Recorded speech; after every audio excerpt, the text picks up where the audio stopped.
hacer sus dos productos, el NADH y la aceticoenzima A. O sea, tanto el NADH como la aceticoenzima A inhiben el funcionamiento de la piruvato deshidrogenasa. Ahora, aquí hay algo que me interesa mucho que les quede claro. El único NADH que va a inhibir a la piruvato deshidrogenasa no es el mismo que ella produce. O sea, esta enzima está en la mitocondria. ¿Ok? Vamos a suponer que no llegó suficiente oxígeno y la cadena de transporte de electrones está bloqueada. ¿Ok? Si la cadena de transporte de electrones no funciona, ¿hay fosforilación oxidativa? No. ¿Y qué pasa con el ciclo? Se inhibe. Bajo esas condiciones, ¿pudiera acumularse NADH en la mitocondria?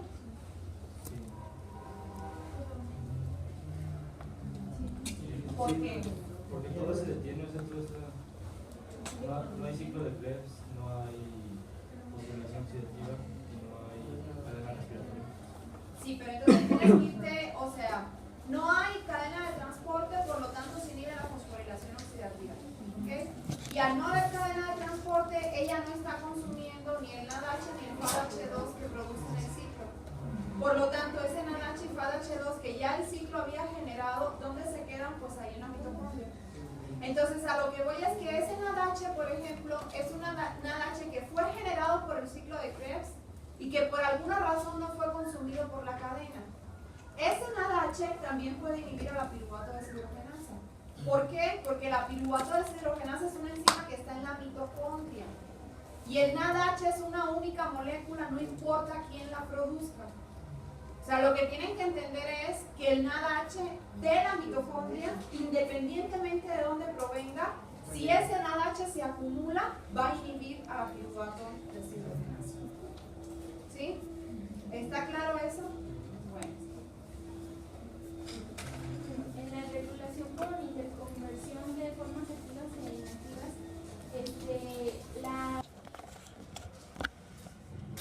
No sé si alcanzan a ver, pero lo primero que yo tengo que ubicar es que la piruvato deshidrogenasa puede existir en dos formas. La forma activa, que es la que tienen a la izquierda, que está desfosforilada. Y la forma inactiva, que es la que tienen a la derecha, que está fosforilada. ¿Quién fosforila? Como siempre, una sinasa, que en este caso se llama piruvato deshidrogenasa sinasa. ¿Y quién desfosforila? Una fosfatasa, que se llama piruvato deshidrogenasa fosfatasa. Ahora vamos entendiendo la lógica de eso. Todo lo que active a esta sinasa, ¿qué efecto va a tener sobre la piruvato deshidrogenasa? La va a inhibir, claro. Porque al activar a la sinasa, ella pasa a la forma inactiva. Y por el contrario, todo lo que inhiba a la sinasa, activa la piruvato deshidrogenasa. ¿Sí? Vamos viendo entonces aquí cómo se da. Voy a empezar por los activadores de la sinasa, que lo que harían es inhibir a la piruvato deshidrogenasa. Cociente acetilcoenzima A con coenzima A. ¿Qué quiere decir eso? Que los niveles de acetilcoenzima A estén elevados. Si los niveles de acetilcoenzima A están elevados, se activa la sinasa, se inhibe a quién? A la piruvato deshidrogenasa. Eso es congruente con lo que acabamos de ver. La acetilcoenzima A es su producto. Y la inhibe a ella por retroalimentación negativa, pero además participa en este mecanismo de modificación covalente. ¿Sí estamos claros o no? Ok. Cociente NADH, NAD. Cuando el cociente NADH, NAD está elevado, eso significa que tengo mucho ¿qué? NADH. Por lo tanto, mucho NADH activa la sinasa, inhibe a la piruvato deshidrogenasa. Es el mismo efecto que habíamos visto, pero a través de otro mecanismo. ATP, cociente ATP, ADP elevado, quiere decir tengo mucho ATP. Mucha energía, activa la sinasa, inhibe la piruvato deshidrogenasa. ¿Por qué? Porque ya hay mucha energía. ¿Y la piruvato deshidrogenasa forma o no forma parte de las vías de obtención de energía? Sí. Entonces, cuando yo ya tengo los niveles energéticos de las células satisfechos, aquellas enzimas personas que son sensibles a los niveles energéticos porque participan en la síntesis de ATP se van a inhibir. Y un ejemplo de ello es la piruvato deshidrogenasa. Entonces, si quieren, vamos resumiéndolo aquí. O sea, a mí me interesa finalmente que ustedes entiendan, estamos hablando de la piruvato.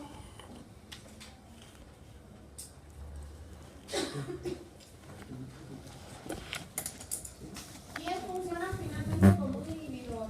Acetil, coenzima A, NADH, y ATP. NADH, ¿sí? Esto significa que está elevado el cociente NADH.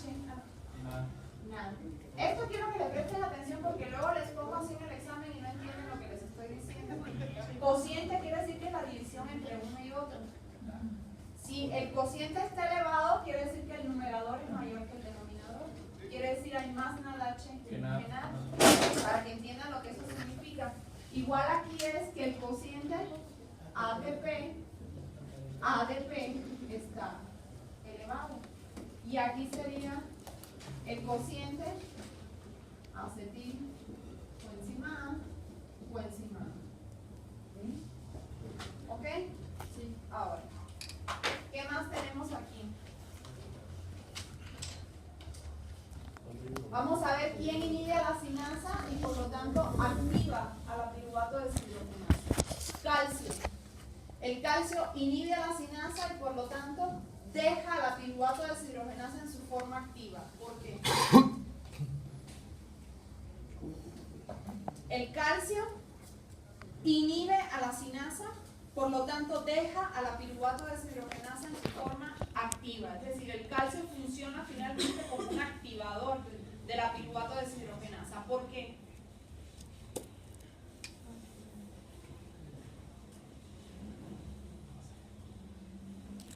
Empiecen a buscarle la lógica a todo esto, porque si no van a empezar a batallar mucho.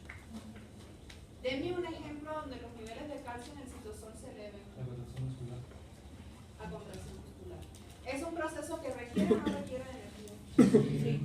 Entonces, ¿ustedes qué esperarían con las vías que producen energía cuando va a haber contracción muscular? Que se active.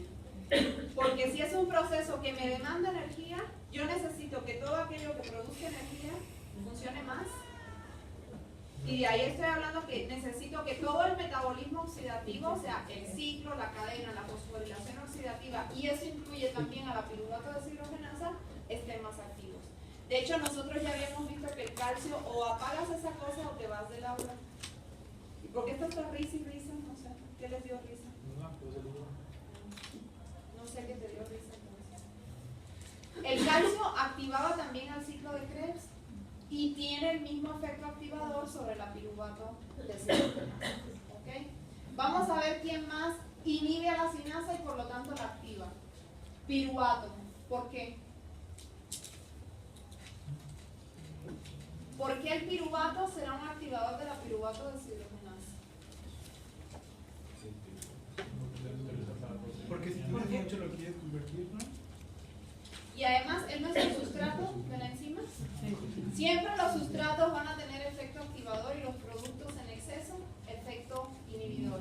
Pero lógicamente pensando también eso, si yo tengo mucho piruvato, quiere decir que la glucólisis está muy activa, por lo tanto entiende la célula que se requiere que producir energía. Entonces necesito mandar ese piruvato a acetilcoenzima A para que pueda entrar al ciclo de Krebs. El otro no voy a hacer mucho hincapié porque esto no es un compuesto que se genere en la célula, sino que puede venir de afuera, el dicloroacetato. Entonces aquí, activador, ¿quiénes van a ser? Calcio y piruvato, que son los dos que me interesan metabólicamente hablando. ¿Ok? Ahora, vamos a ver qué más tenemos por acá. Si tengo sinasa, tengo fosfatasa. Todo lo que active a la fosfatasa va a provocar que la piruvato deshidrogenasa regrese a su forma, ¿cuál? Activa. Y aquí me están diciendo, otra vez, ¿quién? Calcio. ¿Y quién más? insulina. Y me ponen aquí abajo en tejido adiposo. ¿Por qué? Es lo que me pregunta encima de la insulina que me dijeron. Es que se convierte el piruvato en coenzima para poder producir ácidos grasos. Exactamente. Porque metabólicamente esa es la función del tejido adiposo. Sintetizar ácidos grasos para finalmente empaquetarlos como ¿qué? Como triacilgliceroles. Entonces, si yo tengo mucho piruvato, la insulina a nivel de tejido adiposo lo que estimula es, o sea, quiere decir que la situación energética está sobrada, tengo mucho aporte de carbohidratos, entonces eso lo voy a transformar en acetilcoenzima A para almacenarlo en forma de ácidos grasos. Entonces, la insulina es un activador finalmente de lo que es la piruvato deshidrogenasa a través de su acción sobre la fosfatasa.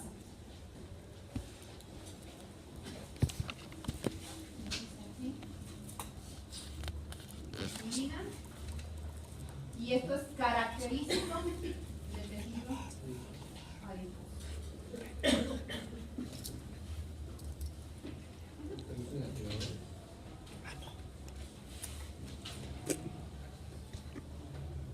Bueno, como Llega a nivel de la fosforilación oxidativa. Y una pequeña parte, ¿dónde?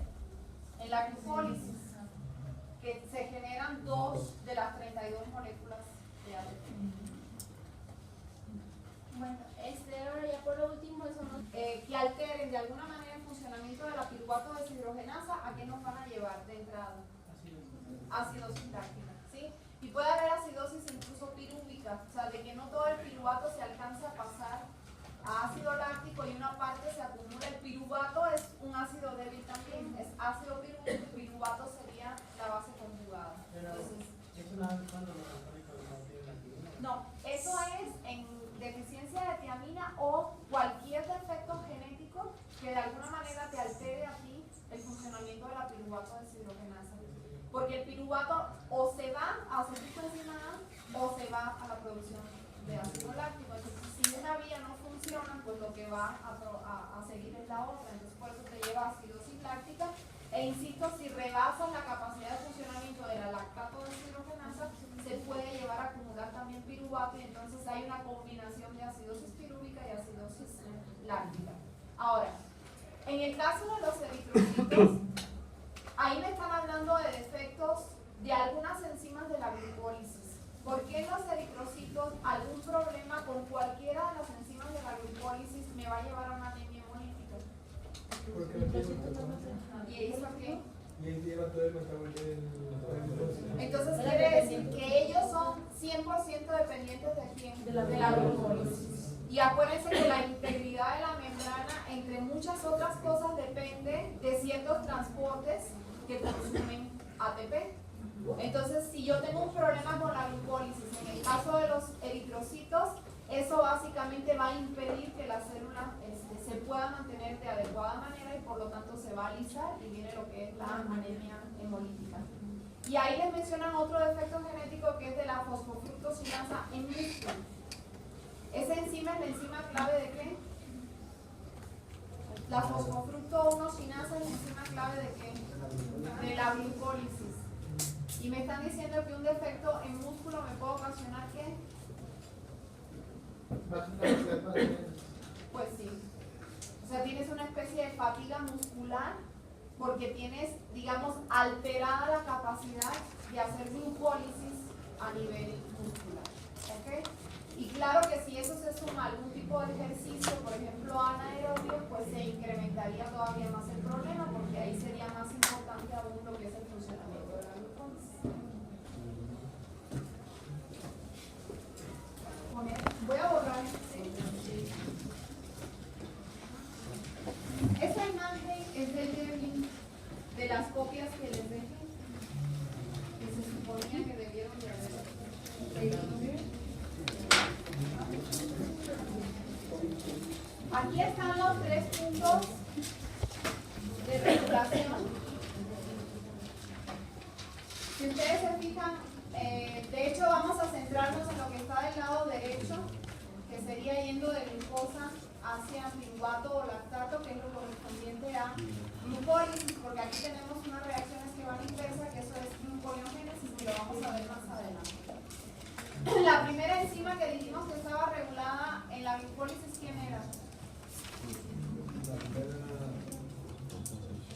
Glucosa Hexocinasa o glucosinasa en el caso del hígado, también en páncreas. Luego, la segunda y más importante, fructosa 6-fosfofructo 1-sinasa o fosfofructo 1-sinasa, como la quieran llamar. Y la última, piruvato-sinasa. Entonces, 1, 2, los 3 puntos de regulación en la glucólisis. Entonces, vamos a ir analizando cada uno de ellos. ¿Ok? Y los vamos a ir descubriendo por acá. Piruvato-sinasa. Primero la fructosa 1,6 bisfosfato. Y ya aquí el piruvato pues pasa a la clase en la A ver, vamos a ir poniendo esto aquí porque ahorita vamos a explicar por qué se da todo esto. La primera enzima, la hexocinasa, puede estar inhibida por la glucosa 6-fosfato. La 6-fosfofructo 1-sinasa, ¿quién la puede inhibir? Citrato, el ATP, ATP, protones hidrógeno, quiere decir un pH disminuido. ¿Quién la puede activar? El AMP. Fructosa 6-fosfato. Es fructosa 2,6 bisfosfato. ¿Ok? Y luego viene la piruvato. Sinasa. ¿Esta cómo puede estar regulada? inhibe el ATP y la adenina. Y la fructosa ¿Y la activa? 1,6 bifosfato.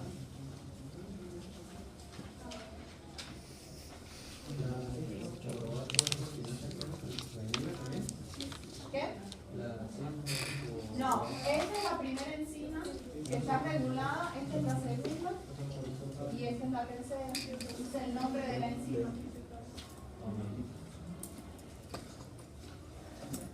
¿Ok? Eso anótenlo por ahí, ahorita vamos a ir viendo cada uno de ellos. ¿Para qué y por qué? Nos decía que en el hígado la mayoría de las enzimas catalizan. Ya lo habíamos visto. Tiene elevada afinidad por la glucosa. ¿Sí? Tanta afinidad que ella puede captar glucosa a concentraciones más bajas de lo que normalmente está la glucosa en sangre. Por lo tanto, a las concentraciones normales de glucosa en sangre, ella está funcionando al máximo de su capacidad. O sea, está en una concentración que para ella es saturante, llega a su velocidad máxima. Y aún y cuando los niveles de glucosa en sangre pudieran bajar un poco, ella puede seguir captando por la elevada afinidad que tiene. Y eso es importantísimo para tejidos como el cerebro o como los eritrocitos. Y luego nos decía que como es inhibida por la glucosa, Que es la que está en la mayoría de los tejidos. Ajá. Ella va a estar inhibida por su propio producto, que es la glucosa 6-fosfato. Esto tiene gran importancia porque si la glucosa 6-fosfato se está acumulando, hay que entender que cuando nosotros decimos lo inhibe, es porque por alguna razón el producto se está elevando su concentración y entonces inhibe a la enzima que le da origen. Pero para que la glucosa 6-fosfato se acumule, ¿qué tendrá que estar pasando? Por lógica. Pues tiene que haber No más sé qué me estás glucosa. utilizando. Que no se esté utilizando. Eso quiere decir que ya hay mecanismos que están inhibiendo la glucólisis. ¿Sí? Y por lo tanto esa glucosa 6-fosfato que se derivaba de la primera reacción se puede acumular y ella entonces a su vez inhibe a la primera enzima de la vía. Eso es importante porque impide lo que dice él, y es que la glucosa se siga fosforilando a glucosa 6-fosfato, cosa que no tendría sentido si no la voy a utilizar y que además como consume ATP me podría estar generando incluso un problema energético en la célula. ¿Ok? Entonces eso previene de lo anterior. Ahora, en el caso de la glucosinasa, este mecanismo no se da. Ella no va a estar inhibida por la glucosa 6-fosfato, ella va a estar inhibida por la fructosa 6-fosfato, bajo el efecto que tenemos aquí. La glucosinasa es una enzima que normalmente se encuentra en el núcleo. ¿Cuándo va a salir ella del núcleo? Cuando los niveles de glucosa en la célula suben. ¿Sí me siguen? La glucoquinasa. La glucoquinasa. Entonces, si entra mucha glucosa a la célula, estoy hablando aquí, por ejemplo, del hepatocito, esa glucosa promueve que la glucosinasa salga del núcleo hacia el citosol. Consecuencia, se activa la glucólisis, porque esa es la primera enzima de la glucólisis en el hígado, ¿sí o no? Por el contrario, si lo que yo tengo es mucha fructosa 6-fosfato, que aquí aplica lo mismo, o sea, la glucólisis por alguna razón se está inhibiendo y se acumuló fructosa 6-fosfato, entonces esa fructosa 6-fosfato promueve que la glucosinasa se vaya de regreso ¿a dónde? Al núcleo, y por lo tanto se inhibe la glucólisis. ¿Sí? Y aquí hay que tener en cuenta otra cosa muy importante. La glucoquinasa tiene una afinidad por la glucosa mucho más baja que la exoquinasa. Por lo tanto, ella solo va a meter glucosa a la glucólisis cuando las concentraciones de glucosa están muy elevadas, porque si no, ella no tiene la capacidad de unirlo. Tiene muy baja afinidad por la glucosa. Entonces, realmente el hígado va a hacer glucólisis cuando yo tengo mucha glucosa. ¿Sí? Si no hay mucha cantidad de glucosa, la glucólisis hepática va a estar inhibida porque de entrada la primera enzima, que es la glucoquinasa, no la va a poder unir. ¿Sí está claro eso? Bueno. ¿Para qué es un transportador? GLUT2. De baja afinidad y elevada capacidad. ¿Qué significa? Que solo mueve glucosa cuando hay mucho. ¿Sí? Pero cuando hay mucho, la capacidad de meterla a la célula es muy grande. O sea, es de baja afinidad, pero elevada capacidad. Entonces, esto garantiza que la entrada de glucosa al hígado solamente se va a dar cuando los niveles de glucosa en sangre que llegan por la vena porta están elevados. Si no están llegando niveles importantes de glucosa a través de la vena porta, de entrada el GLUT2 no va a tener la afinidad necesaria para meterla a la célula. ¿Okay?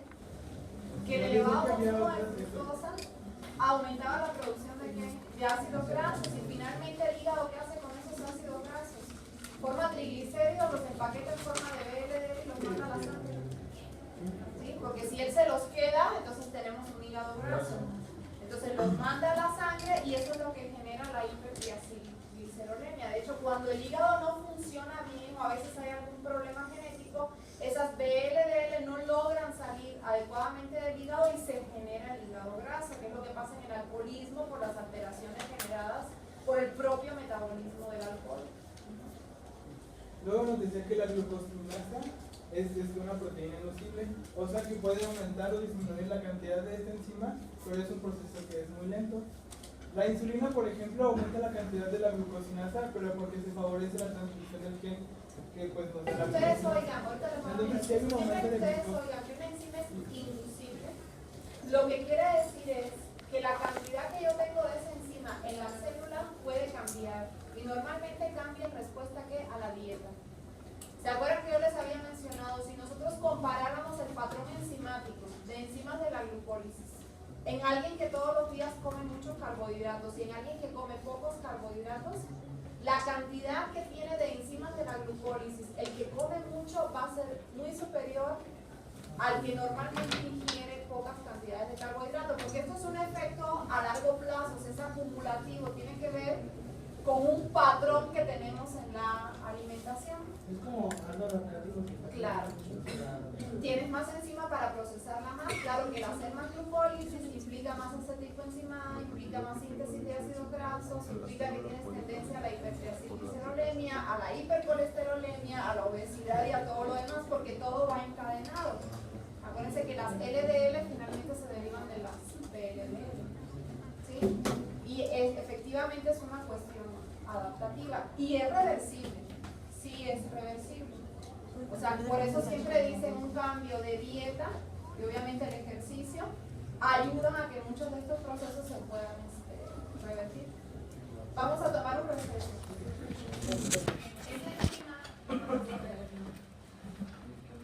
Fíjense.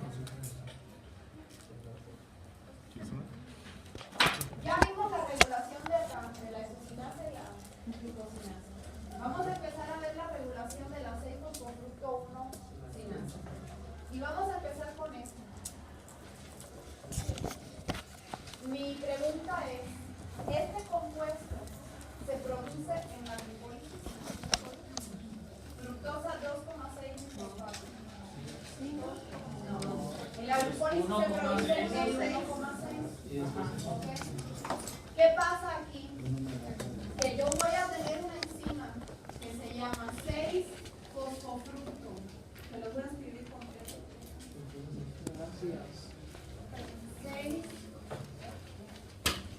6-fosfofructo 2-sinasa fructosa 2,6 bis fosfatasa. ¿Sí? Es una única enzima que tiene dos acciones. Es lo que se llama una enzima bifuncional. ¿Ok? Y esta enzima bifuncional es la que se va a encargar de la producción de la fructosa 2,6 bifosfato. Ella no forma parte de la glucólisis.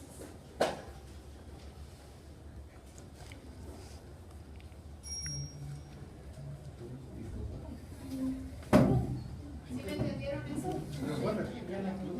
Ella no es parte de la glucólisis.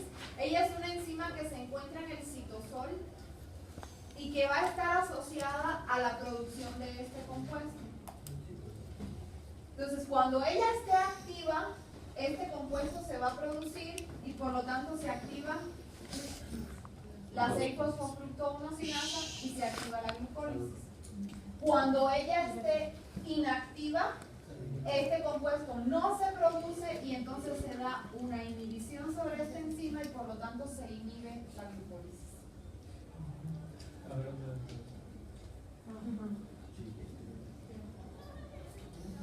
¿Qué parte no entendieron? Esta enzima produce esto.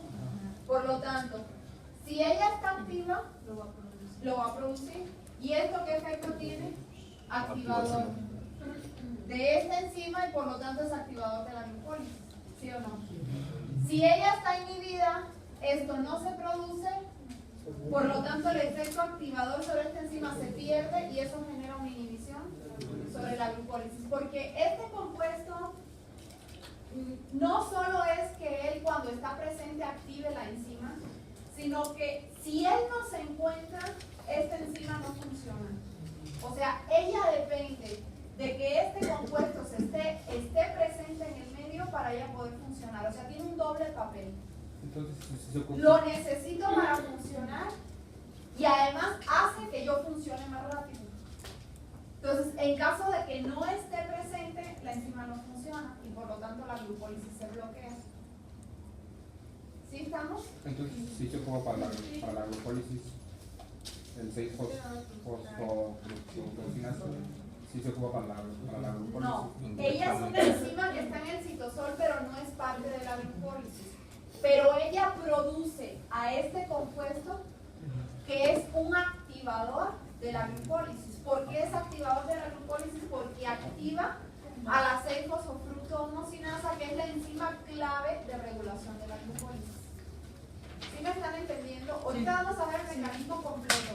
Pero esto es muy importante porque el funcionamiento de esta enzima es el que va a depender directamente de cuánto tengo de insulina o cuánto tengo de glutagón. Entonces, finalmente, la presencia o no de este compuesto depende del balance hormonal, que a final de cuentas va a depender de qué, de la disponibilidad de glucosa que yo tenga en la sangre. Entonces, vamos a ver bueno, la insulina que seguro y vamos a ahorrarnos porque esto va a estar más complicado que... ¿La podemos ampliar? Ya sé que esto es un problema todos los años.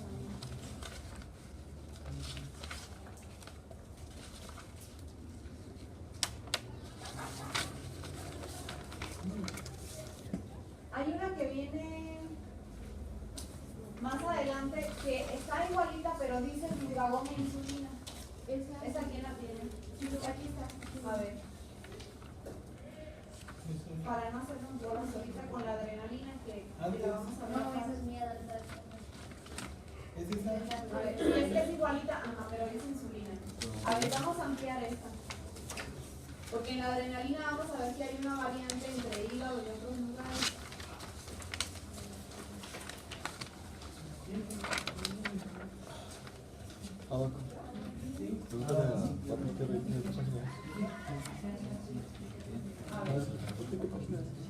Les voy a pedir que me presten mucha atención. Fíjense. Esto que está aquí es la enzima bifuncional. Es la 6-fosfofructo 2-sinasa, fructosa 2,6 bifosfatasa. ¿Ok? Ahora, ¿qué pasa? Que ella puede existir en dos formas. Una forma desfosforilada, que es donde está el cuadrito, el cuadrado, y una forma fosforilada. Pero aquí la cosa se complica un poquito más. ¿Por qué? Porque es una enzima que tiene dos funciones dentro de la misma estructura. ¿Ok? Entonces, cuando ella se encuentra sin fosforilar, la porción sinasa está activa y la porción fosfatasa está inactiva. ¿Sí me están entendiendo? ¿De qué enzima? A ver, vamos a ver algo. Voy a poner otra cosa para ayudar. Fructosa, 6-fosfato.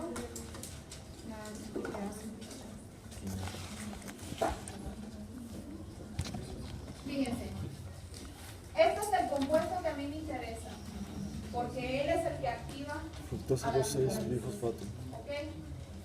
¿A partir de dónde se sintetiza él? De la fructosa 6-fosfato de la sinasis. ¿Ok? ¿Por acción de quién? De la 6-fosfofructo 2-sinasa. Pero esto tiene que ser reversible, porque yo no siempre necesito activar la glucólisis. Si necesito inhibirla, lo tengo que eliminar. Entonces, aquí estaría la fructosa 2,6 bisfosfatasa. Aquí lo único diferente de lo que hemos visto en casos anteriores es que en vez de que estos sean dos enzimas por separado, las dos acciones están dentro de la misma enzima. Por eso la enzima se llama 6-fosfofructo 2-sinasa, que es esta parte de acá, fructosa 2,6 bifosfatasa, que es esta parte de acá. O sea, dentro de la misma enzima está la capacidad de sintetizar el compuesto o de eliminarlo. ¿Sí? Entonces, ¿cuándo se va a sintetizar? Cuando la parte de la enzima que corresponde a la sinasa esté activa. ¿Sí? ¿Cuándo se va a eliminar? Cuando la parte que corresponde a la fosfatasa esté activa. Entonces, dependiendo de cuál de las dos porciones dentro de la enzima sea la que esté activa, o se va a estar produciendo el compuesto o se va a estar eliminando. ¿Sí? Entonces, vamos a regresar a la lectura. No, en la otra. La que dice insulina. Sí, es que en la otra es adrenalina y ahí hay que hacer una distinción. Vamos a ver aquí. Bueno, existe una forma sin fosforilar y una forma fosforilada. Cuando ella está sin fosforilar, fíjense que la sinasa está activa y la fosfatasa está inactiva. Y cuando ella está fosforilada, la sinasa está inactiva y la fosfatasa está activa. ¿Sí? Ahora, vamos a poner el primer ejemplo. Que lo que tuviéramos más abundante en la sangre fuera el glucagón. ¿Qué efecto espero yo que tenga el glucagón sobre la glucólisis en el hígado?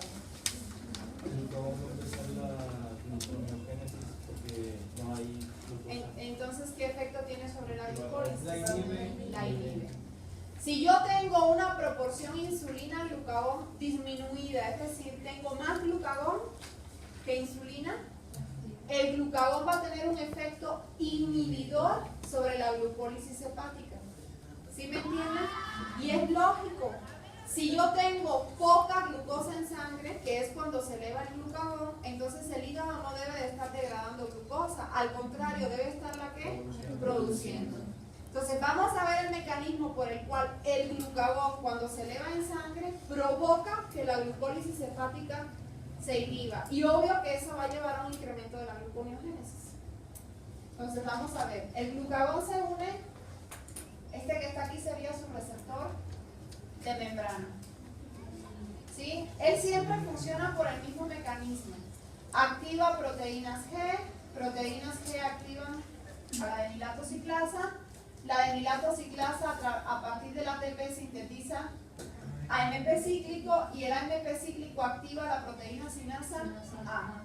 Y la proteína sinasa A fosforila a la enzima bifuncional. Y al estar fosforilada, entonces, la sinasa está inactiva y la fosfatasa está activa. Por lo tanto, ¿qué va a pasar con el compuesto?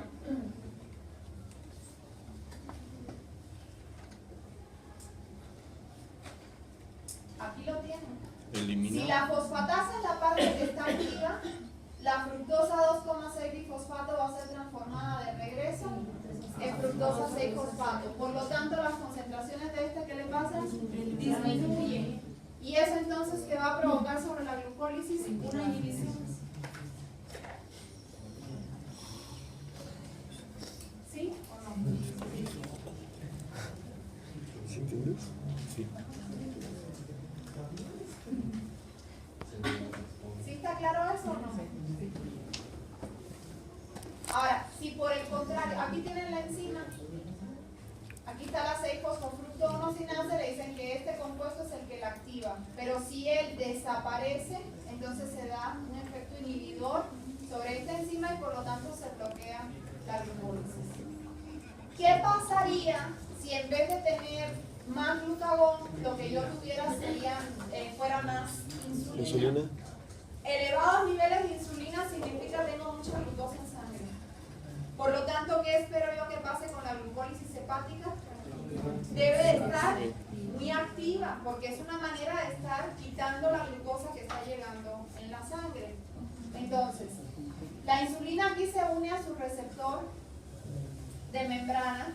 Aquí en este libro, como ya tiene algunos años, nada más les pusieron cascada de señalización porque no se conocía bien cómo se daba la secuencia de señales. Ahorita ya se sabe un poco mejor, pero no me voy a meter en eso. Entonces, la insulina finalmente se une a su receptor y a través de una serie de señales que genera la unión a su receptor, fíjense qué va a hacer ella. ¿Qué va a hacer?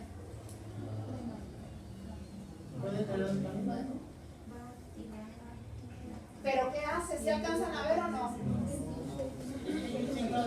¿Puede activar o no? inhibir? Esto que es pregunta es lo que les estoy diciendo que es los pasos de señalización que no se conocían y que ahorita ya se conocen mejor. Pero a mí lo que me interesa es todas esas señales a qué llevan.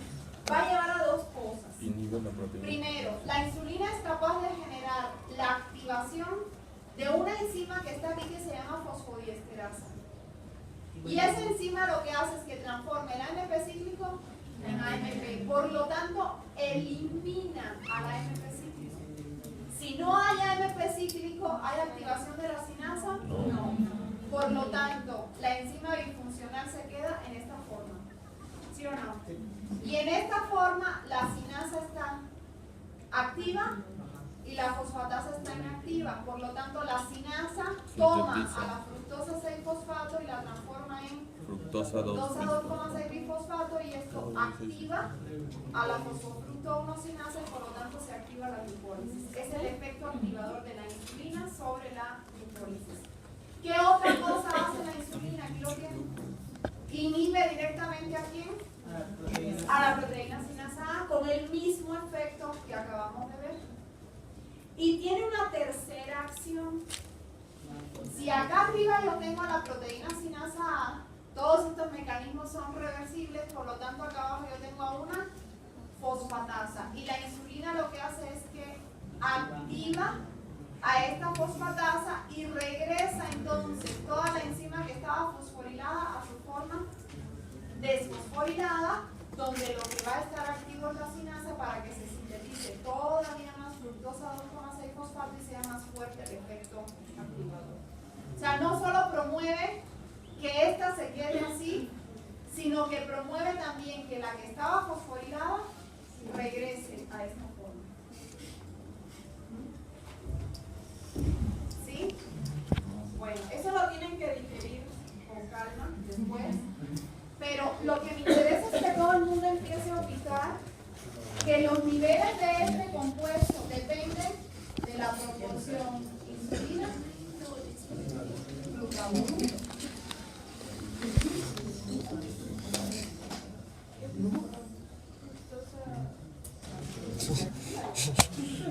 La adrenalina es una hormona que se libera en respuesta ¿a qué? Al estrés. ¿Sí? ¿Qué esperarían ustedes que pasara con la glucólisis hepática ante una situación de estrés?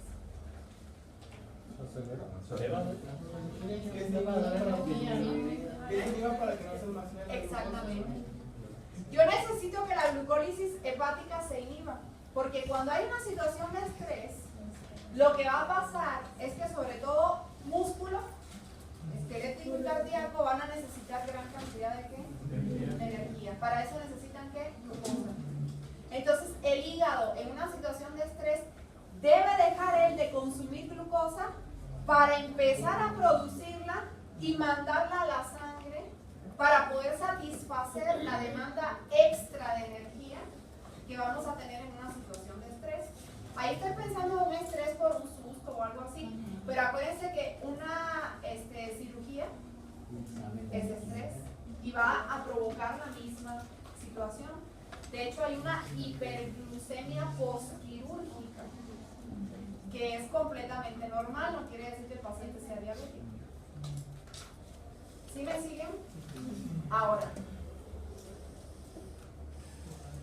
esa adrenalina que se libera también va a tener efecto, por ejemplo, sobre la glucólisis muscular. ¿Qué esperarían ustedes que pasara sobre la glucólisis muscular en una situación de estrés?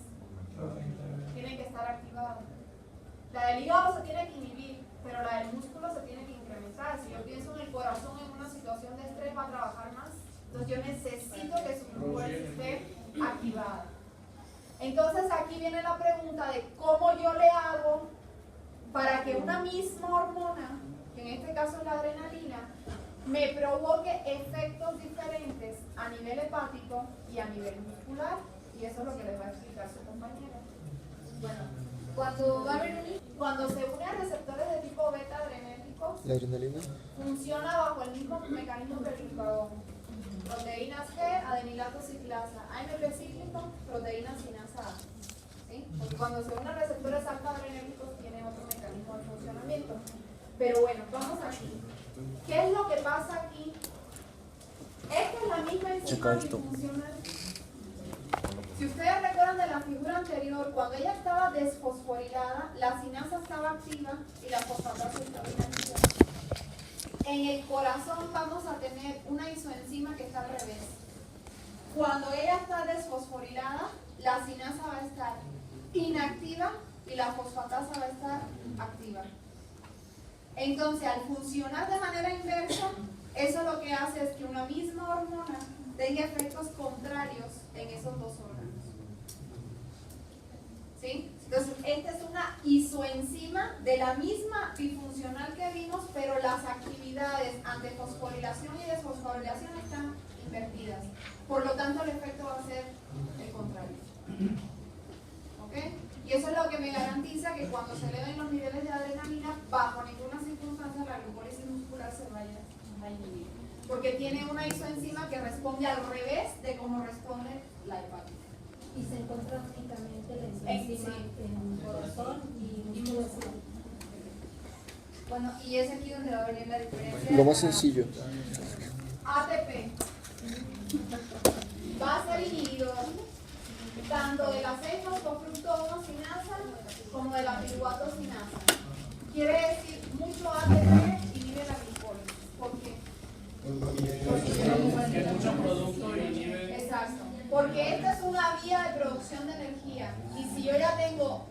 satisfechos los niveles energéticos, entonces estas vías no tienen por qué estar funcionando. Entonces, tanto la 6-fosfructo-1-sinasa como la piruvato-sinasa son enzimas sensibles a los niveles energéticos de la célula. De hecho, aquí, si ustedes se fijan, el AMP, que indicaría que los niveles energéticos de la célula están como bajos, entonces tiene un efecto contrario. Él es un activador de la 6-fosfructo-1-sinasa y por lo tanto activa la glucólisis para que se genere ATP. ¿Hasta ahí estamos? Bueno. Citrato. ¿De dónde venía el citrato? El ciclo de Krebs. Del ciclo de Krebs. Teníamos oxalacetato, que entraba acetato encimado, que viene en general del piruvato, pero también puede venir de la beta oxidación. Y la unión de ellos dos nos da citrato por acción de acetato sintasa.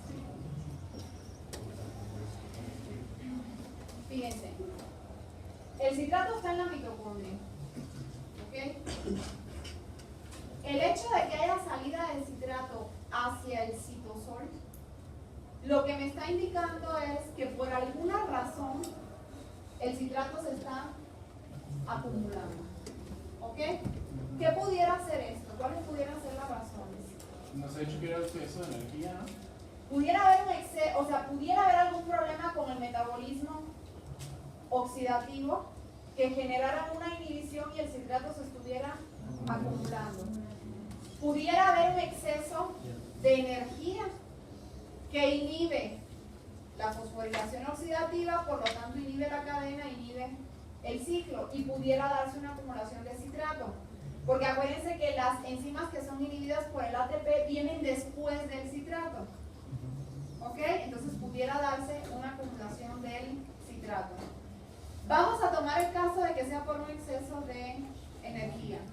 El citrato va a salir entonces al citosol y va a inhibir a la 6-fosfructo-1-sinasa y por lo tanto va a inhibir ¿a quién? A la glucólisis. ¿Esto tiene o no tiene lógica? Sí. Sí tiene lógica. Y vamos a ver más adelante otras situaciones en las que esto se puede presentar también, que es cuando hay una degradación excesiva de ácidos grasos, que también puede haber salida de citrato al citosol e inhibición de la glucólisis.